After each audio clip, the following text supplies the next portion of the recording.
kita bersoal jawab. Ada pertanyaan, silakan.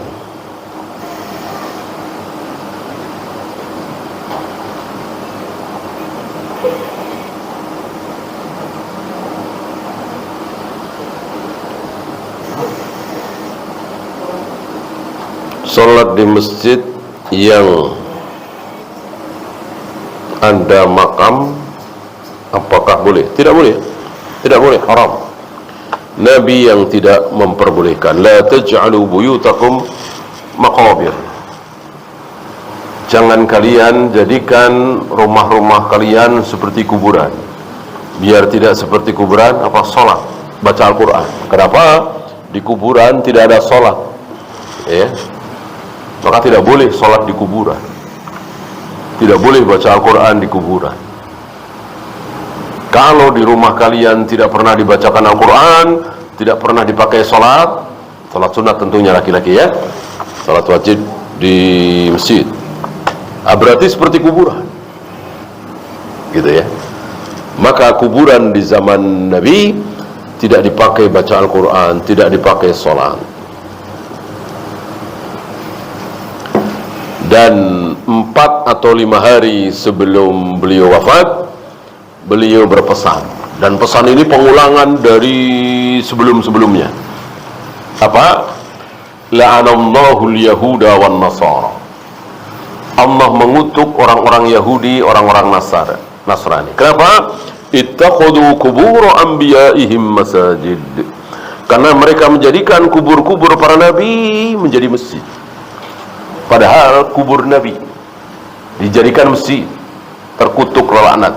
Apalagi yang bukan kubur Nabi. Berarti antara kubur dengan masjid tidak boleh bersatu, harus dipisah. Bagaimana kalau dekat? Nggak apa-apa, yang penting dipisah dengan pagar khusus, ya, bukan dinding masjid. Atau kali, walaupun kali itu kecil. Atau jalan, walaupun jalan itu setapak, tapi jalan umum, ya.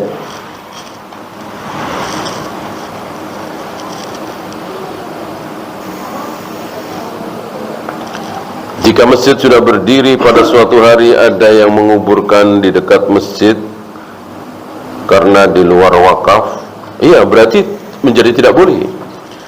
Kemarin-kemarin boleh, belum ada kuburannya, sekarang ada kuburannya, enggak, tidak boleh lagi sholat di situ.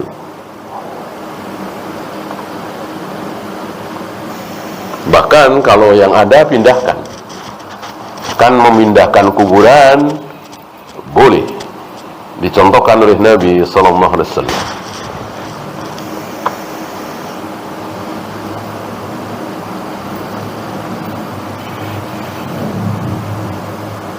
Jika masjid sudah terlanjur berdiri tidak sesuai sunnah, bisakah kita merubah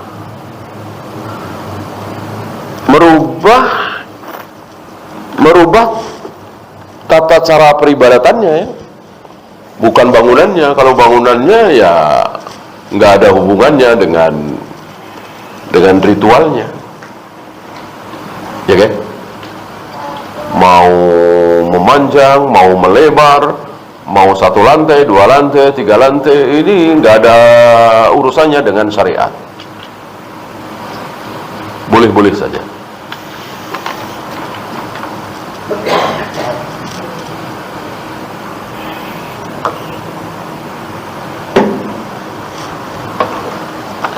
Yang dirubah itu bid'ahnya ke sunnah. Berisik, zikir rame-rame, ganti zikir sendiri-sendiri. Walaupun ketika masjid-masjid itu terjadi banyak bid'ah, tetap kita sholat di situ kalau memang kita rumahnya dekat situ. Nggak usah cari masjid lain. Yang sunnahnya kita ikuti, yang bid'ahnya jangan. Bolehkah orang yang sedang safar mengganti sholat Jumatnya dengan sholat zuhur? Boleh. Boleh. Orang yang sedang safar, orang yang sedang sakit, wanita, boleh tidak sholat Jumat, boleh tidak sholat berjamaah di masjid. mengapa di zaman sekarang lebih penting dakwah akhlak daripada dakwah tauhid? Kata siapa? Kata siapa? Lebih mementingkan mungkin, ya. Hampir para dai hari ini lebih berkonsentrasi dakwah masalah akhlak. Kenapa? Kenapa? Orang yang dakwah masalah akhlak nggak ada resiko, nggak ada yang marah, nggak ada yang tersinggung. Coba kalau dai ini berbicara, mari kita jujur, mari kita amanah, mari kita berbakti kepada orang tua, mari jangan bakhil, mari dermawan. Ada yang tersinggung, ada yang marah? Nggak ada. Coba kalau dakwah tauhid, ya, jangan percaya tuh kuburan-kuburan keramat, kuburan wali. Banyak yang marah. Apa itu jimat-jimat? Pakai tulisan-tulisan Arab, ini syirik. Pada marah karena mereka dapat dari kiai-kiainya. Apa itu salawat nariyah, salawat tibul kulub, salawat tafrijiyah, salawat badar? Gak ada contoh dari Nabi SAW. Pada marah. Nah, antum tahu salawat nariyah isinya luar biasa syiriknya, menyamakan Rasulullah dengan Allah. Wa tunalu bihir raghaib, dengan Rasulullah segala keinginan bisa terpenuhi. Ini syirik. Dengan Allah mestinya, ya, salawat yang syirik. Nah, adapun dakwah akhlak gak ada resiko, gak ada yang marah. Gak usah kaum muslimin, Buddha, Hindu, Nasara, gak ada yang marah.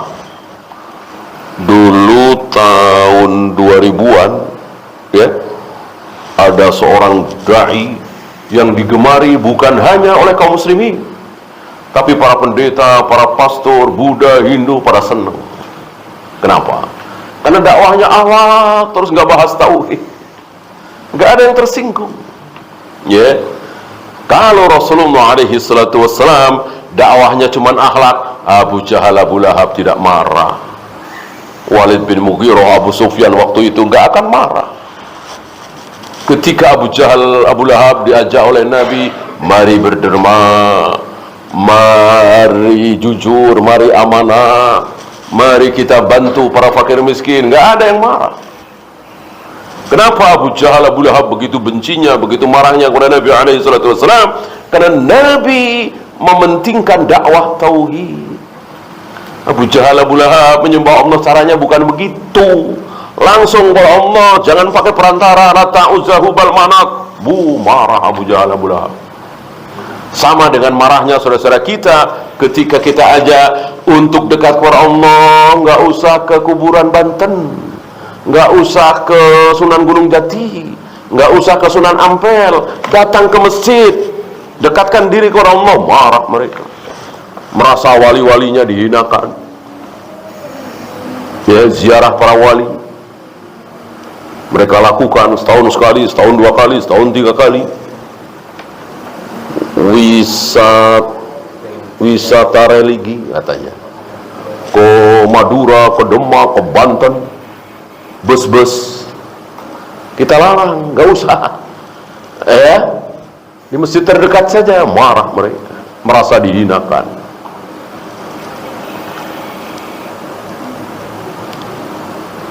Apakah ada manusia yang nikah dengan jin Islam atau bersahabat? Ini agak susah, ntar walinya gimana? Maharnya apa? Iya kan? Maharnya, aku nikahkan engkau dengan sulit ya. Ini walaupun ada ulama yang berpendapat, saya kira pendapat yang sangat lemah.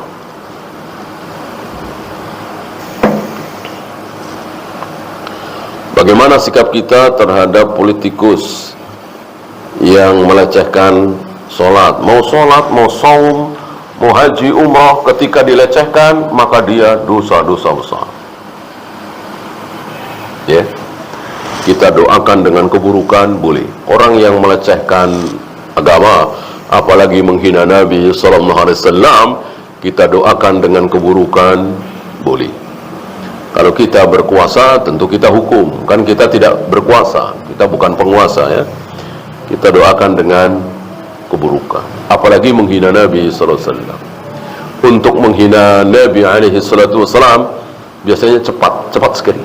Antum masih ingat barangkali ketika dahulu kaum muslimin sulit memenangkan satu negeri. Perang nggak selesai, nggak kalah-kalah ini musuh. Mereka berharap di antara musuh itu ada yang mengolok-olok menghina Rasulullah Muhammad SAW. Ya, kalau di antara musuh itu udah ada yang berani menghina Nabi SAW, tinggal tunggu tanggal mainnya, tinggal tunggu kehancurannya. Ya, dan itu sudah terjadi di mana-mana. Di Paris ya kan, belum lama kita dengar yang bikin karikatur Rasulullah itu kan, yang tabrakan, yang ini, yang itu, cepat sekali. Untuk menghina Allah, Allah masih diam. Ya, Fir'aun hampir 500 tahun kan menghina Allah, menyaingi Allah. Ana rabbukumul a'la, aku Tuhan kalian yang maha tinggi. Kayak apa marahnya Allah? Allah sabar. Allah biarkan Fir'aun hampir 500 tahun mengaku sebagai Tuhan, diberikan rezeki yang luar biasa oleh Allah, kesehatan yang luar biasa oleh Allah. Salah satu sifat Allah adalah as-sabur, maha sabar. Tapi kalau Rasulullah yang dihina, biasanya tidak lama, hancur, mati, binasa.